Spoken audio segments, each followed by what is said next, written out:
dear students, how are you? Hope everything is fine. Welcome to Abhas Learn with Life. Today we are going to learn about future indefinite tense. Future indefinite tense. What is the meaning of future indefinite tense and what is future indefinite tense? Future indefinite tense क्या होता है? Any action that is scheduled to happen in future means कोई भी action, कोई भी बात जो future में होने वाली होती है उसको हम जब बात बताते हैं तो उसको हम फ्यूचर इंडेफिनिट टेंस कहते हैं। मीन्स हम कल बाज़ार जाएंगे, तो जब हम कोई काम कल करेंगे, फ्यूचर में करेंगे, हम 2 घंटे बाद खेलेंगे, हम रात को खाना खाएंगे, तो इस तरह की बातें जब हम करते हैं तो मतलब हम फ्यूचर में क्या करने वाले हैं वो हम बता रहे हैं, उस स्केड्यूल को हम जो है डिस्क्लोज कर रहे हैं, उसलिए हम फ्यूचर इंडेफिनिट टेंस का यूज़ करते हैं। इसको बनाने के लिए इन फ्यूचर इंडेफिनिट टेंस हम शैल और विल का यूज़ करते हैं। शैल और विल का यूज़ करते हैं एज अ हेल्पिंग वर्ब। हम पहले भी पढ़ चुके हैं कि किसी भी सेंटेंस को पहचानने के का जो काम करता है होता है वो हेल्पिंग वर्ब की मदद से होता है। मतलब किसी भी सेंटेंस के हेल्पिंग वर्ब्स को देखकर हमें पता चलता है कि वो सेंटेंस पास्ट है, प्रेजेंट है, फ्यूचर है, कॉन्टिन्यूस टेंस है, इंडेफिनिट टेंस है या परफेक्ट टेंस है। तो यहाँ हम विल और शैल को देख के हमें पता चलता है कि कोई भी सेंटेंस जो फॉर्म किया जा रहा है वो फ्यूचर इंडेफिनिट टेंस है। फ्यूचर इंडेफिनिट टेंस में शैल और विल को लगाते हैं एज ए हेल्पिंग वर्ब और उसके साथ हम सारी नाउन्स या प्रोनाउंस को यूज़ करते हैं वर्ब की फर्स्ट फॉर्म के साथ। यहाँ वर्ब की फॉर्म सेकंड यूज़ नहीं होती है, सिंपल फर्स्ट फॉर्म का यूज़ किया जाता है। अब हम ये जानते हैं कि शैल और विल का यूज़ कब करते हैं। तो शैल यूज़ होता है आई और वी के साथ, ये ध्यान रखिएगा। आई और वी के साथ हमेशा शैल का यूज़ होता है और विल के साथ विल का यूज़ होता है you, they, he, she, it और बाकी सभी नाउन्स के साथ। मतलब यहाँ दे प्लूरल नंबर है लेकिन फिर भी इसके साथ हम विल का ही यूज़ करेंगे और इसके अलावा जितने भी नाउन्स होते हैं चाहे वो सिंगल है या प्लूरल है उन सब के साथ विल का यूज़ किया जाता है। एक और इम्पॉर्टेंट चीज़, will can also be used with I और we to express certainty. Means हम विल का यूज़ आई और वी के साथ भी करते हैं, लेकिन कब?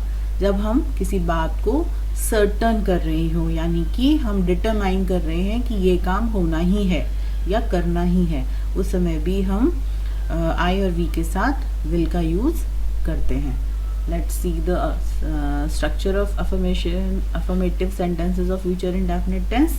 इसके में सब्जेक्ट प्लस विल और शैल प्लस वर्ब की first form and then object. यहाँ सेंटेंस बनाते समय सबसे पहले हम सब्जेक्ट को रखते हैं, उसके बाद विल या फिर शैल को रखते हैं, फिर वर्ब की फर्स्ट फॉर्म और ऑब्जेक्ट लगाया जाता है। Let's put some examples. पहला, I shell go home now, मैं अब घर जाऊंगा। तो यहाँ आई है, इसके साथ हमने शैल का यूज़ किया है। Next, the mother will eat the food. The mother single number है, will eat the food, mummy खाना खाएंगी। The guest will come to our home today, मेहमान आज हमारे घर आएंगे। यहाँ देखिए, यहाँ गेस्ट प्लूरल नंबर है लेकिन उसके साथ भी हमने विल का यूज़ किया है। यहाँ गेस्ट प्लूरल नंबर होते के साथ भी हम यहाँ पे शैल का यूज़ नहीं करेंगे। The boy will play hockey, boys लड़के, विल प्ले खेलेंगे। यहाँ भी देखिए बॉयज़ प्लूरल नंबर नाउन लेकिन इसके साथ भी हमने विल का ही यूज़ किया है, यहाँ भी शैल का यूज़ नहीं होगा। ध्यान रखना है कि विल का यूज़ प्लूरल नंबर नाउन के साथ भी होना है,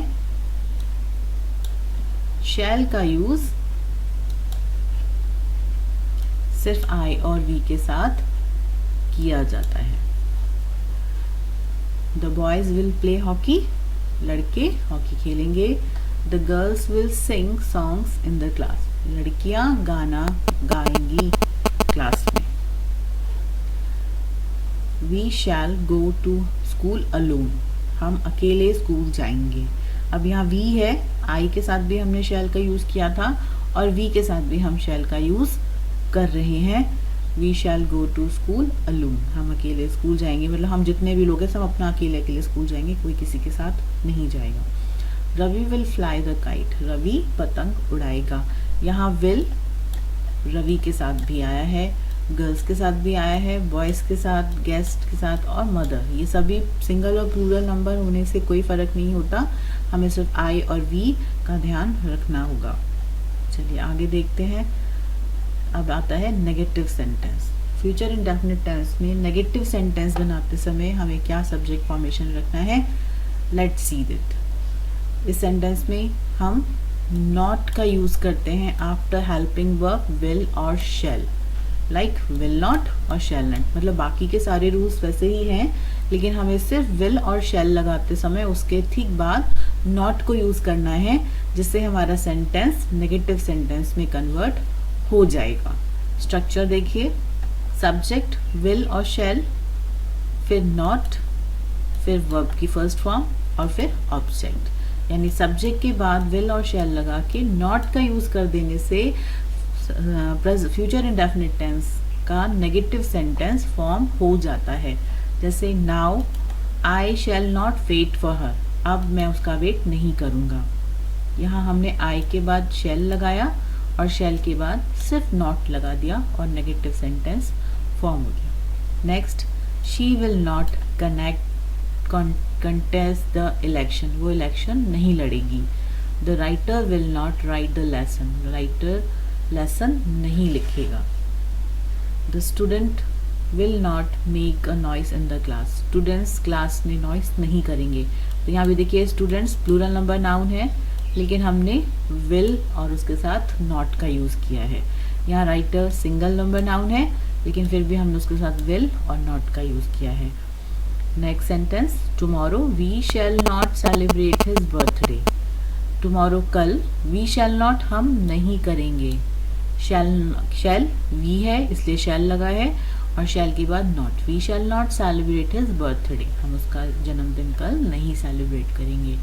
you will never read this book, तुम ये बुक कभी नहीं पढ़ोगे। यहाँ यू के बाद भी हमने विल यूज़ किया है और नॉट की जगह हमने नेवर का यूज़ किया है, क्योंकि वो कभी नहीं, वो कह रहा है कभी नहीं, तो इसलिए कभी नहीं के लिए हमने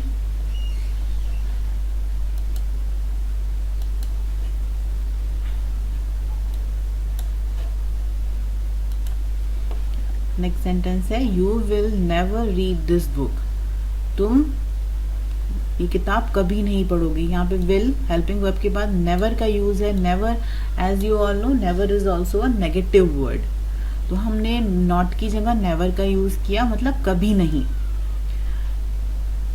next sentence, they will not go to see the movie, वे मूवी देखने नहीं जाएंगे।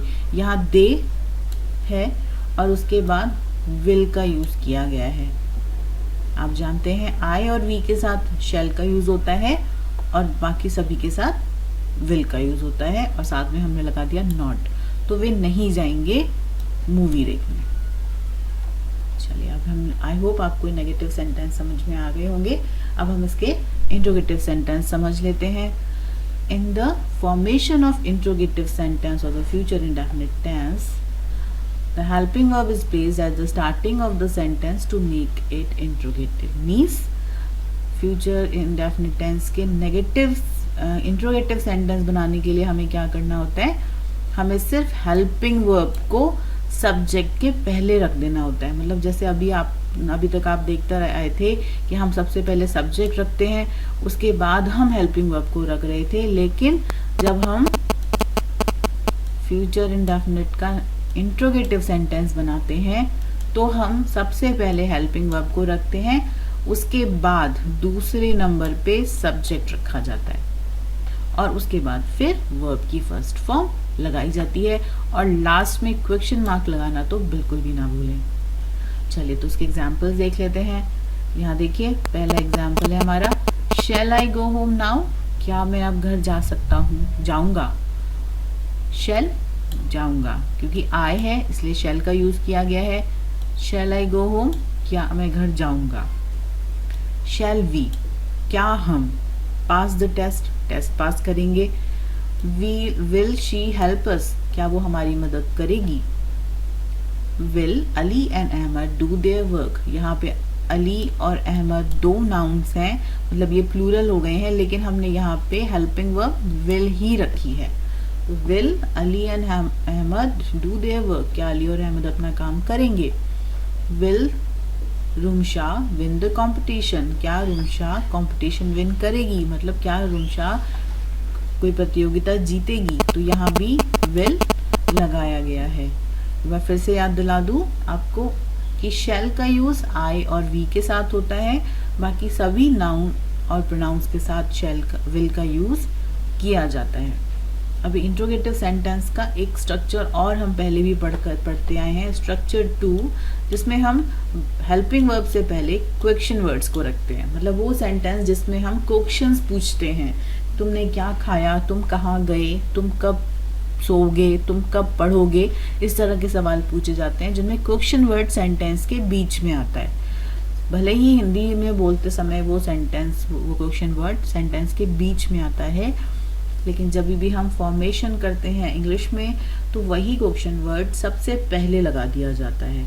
और इंग्लिश में हमें पता है ये क्वेश्चन वर्ड्स कौन कौन से हैं, when, where, how, what, whom, who, whose, which, etc.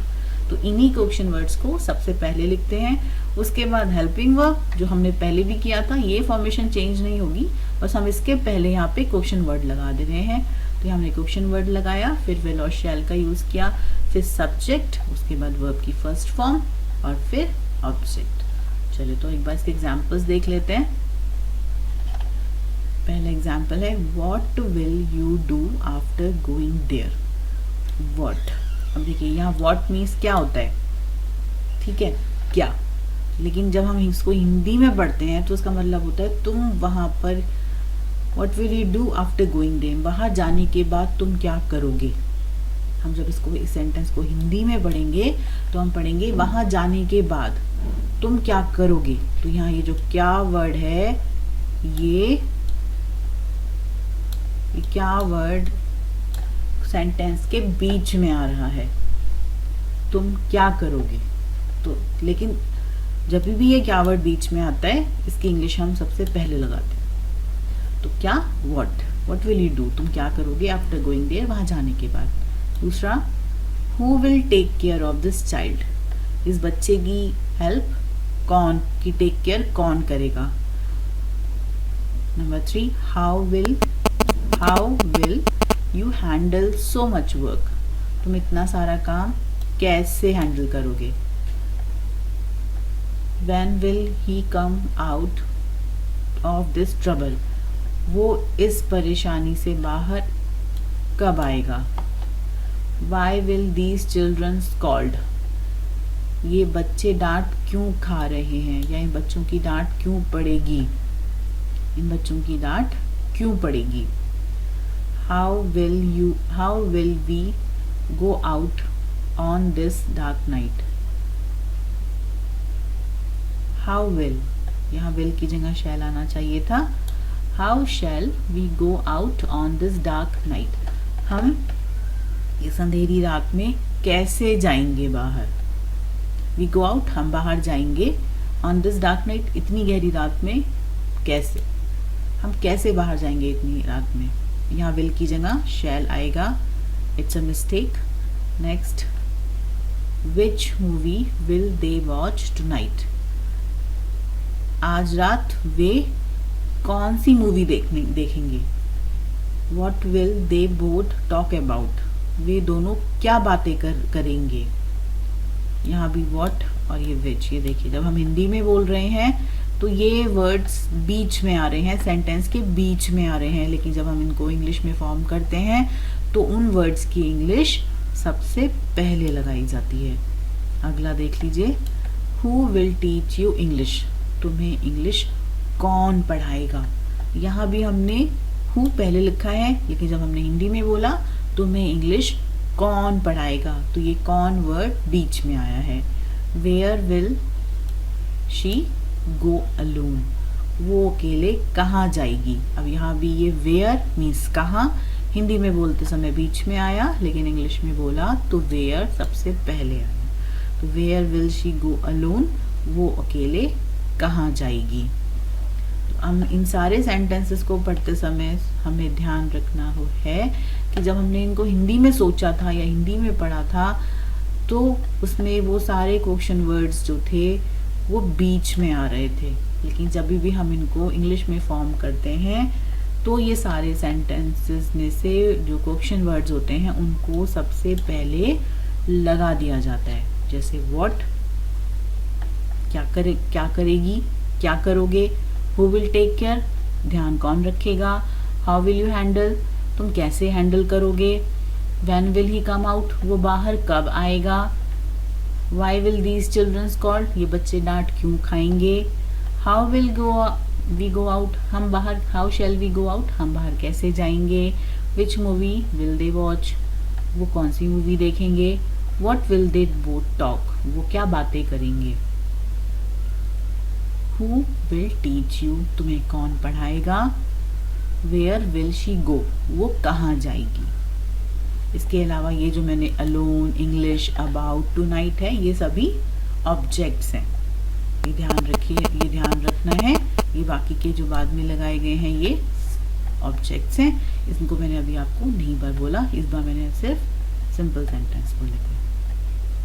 चलिए, आई होप आपको ये समझ में आए होंगे। इनको पढ़िए, प्रैक्टिस करिए, जितना आप पढ़ेंगे, जितना आप लिखेंगे, बात करेंगे, उतना ही आप ज़्यादा सीखेंगे।